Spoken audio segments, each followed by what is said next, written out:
Slayers is a fantasy, comedy, action-adventure show that started in 1995. And in the end, it got 5 seasons over quite a few years.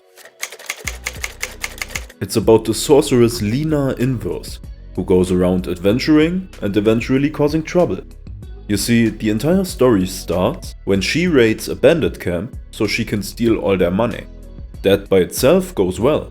She goes in, beats them up, takes the money and leaves. But turns out, among the treasures she took, there was something more important. After that, more bandits follow her and try to get something from her. They attack her and a swordsman who just happened to be nearby sees that and steps in.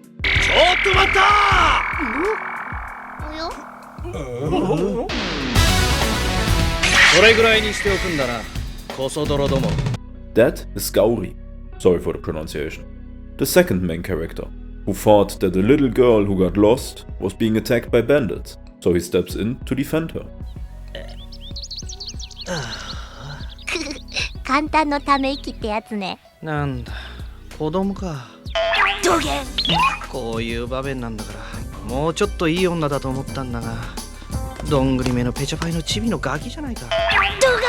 They deal with the bandits quickly, and Gauri decides to escort Lina to Atlas City. Though she's not very keen on this idea, she ends up accepting his offer, and on the way they get attacked again and again by bandits, who all want something, that same something, from her.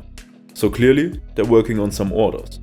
Now, 2 mysterious men are hunting the young magician and her self-proclaimed guardian to obtain this powerful object for apparently nefarious purposes. This way, they begin their adventure, one where the fate of the world itself may just be at stake. I won't say more to avoid spoilers, but all in all, they travel around, fight, and make new friends and enemies. And all of that gets sprinkled with some nice funny moments and humor to lighten up the tense atmosphere. So, should you watch Slayers? There are 2 main characters, Lina and Gauri, but there are other important ones. But the story pretty much revolves around these 2, and more characters just join their party or leave occasionally. First, we have the beautiful genius sorceress, self-proclaimed, Lina Inverse. 私の美貌に絶句してる。無理もないわ。はっきり言って容姿には自信があるもの。大きくつぶらな瞳、愛らしい顔立ち、思わず男が守りたくなる清楚かつ小柄で華奢な体。She is a very skilled magician, tossing out spells left and right. She's rather famous as a bounty hunter / bandit exterminator, and people even gave her the nickname Dragon Spooker. こんな時にあの盗賊キラーのドラマタこと。リナ・インバース様にお目にかかれるとは。お前って有名なんだな。She's only 15 or 16 but has already mastered the strongest of dark magic and is very competent. She's rather silly and happy-go-lucky and is quite a glutton. But she's good at heart and you can see that from her action. Surprisingly, she's as good at fishing as she is at magic. And second, there's Gauri. Good-hearted swordsman and a bit dense. Without knowing anything about Lina, he stepped in to save her. Not that she needed saving, but still. He's a very capable sword fighter from a legendary family, and he is good enough to fight side by side with genius magician Lina. He isn't quite the type to think much and acts more like his memory isn't the best. But he too is a good guy. And over the course, other important characters join or stand against these 2 as the story progresses. One of them is Zelgades, who is after an item Lina got from these bandits. He really wants this and even tries haggling. But as that goes sideways, he claims he'll take it with force. But why didn't he do that from the beginning? He's 1/3 human, 1/3 golem and 1/3 demon, giving more strength and talent than a human could hope to have. Another is the red priest Rezo, who approaches Lina after they get attacked by Zelgades, or rather by his goons. He offers to take the item Zelgades wants off of her, so he won't come after her afterwards. He offers to take the item Zelgades wants off of her, so he won't come after her anymore. But Lina doesn't trust him. Is this really the famous, kind healer, one of the 5 wise men? But one thing is certain, he is strong. Later on, Amelia joins the cast as well, a princess from a justice-loving country with a deep admiration for heroes. She's a sorceress in training and a real klutz. She won't stand for any injustice in her presence and will make a real heroic entry.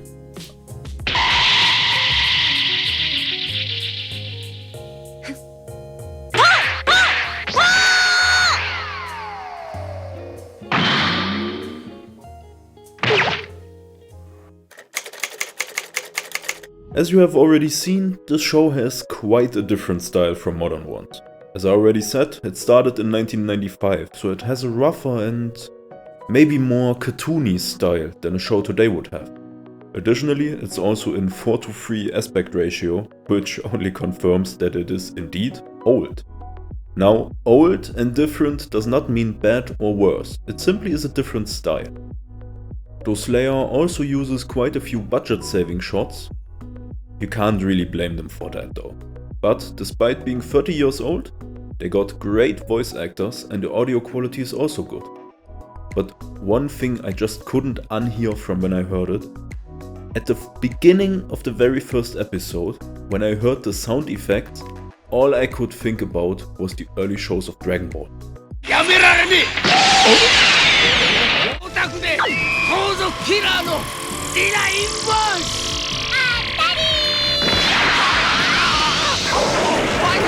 I just keep hearing Dragon Ball. The intro is pretty good. It's high energy and lively with a well-fitting song. The visuals they used are scenes that aren't taken from the anime itself, so it's pretty high effort, but it does spoil some story events, so I would recommend not watching it from the beginning. Also, in every episode, Lina recaps the previous one. That can be skipped, but it is pretty entertaining since it's all from her perspective. As for the outro, it shows snapshots of Lina and Gauri's adventure. It's mostly made of still shots with a pretty high energy song. You can watch it or skip it, either way you won't get spoiled or miss anything. A rating of 7.72 by almost 65,000 users is quite respectable. And the same goes for the reviews. 21 recommendations, 3 mixed feelings and only 1 not recommended, for a total of 25 reviews. I guess tourists would never bother with a show like this. The studio behind Slayers was ENG Films, and they made this seasons and the other seasons, and also some other shows, but they were in the end dissolved in 2003. Considering that the style of animation is quite different from modern shows, that is a draw in itself. If you like these old school shows, this is one for you.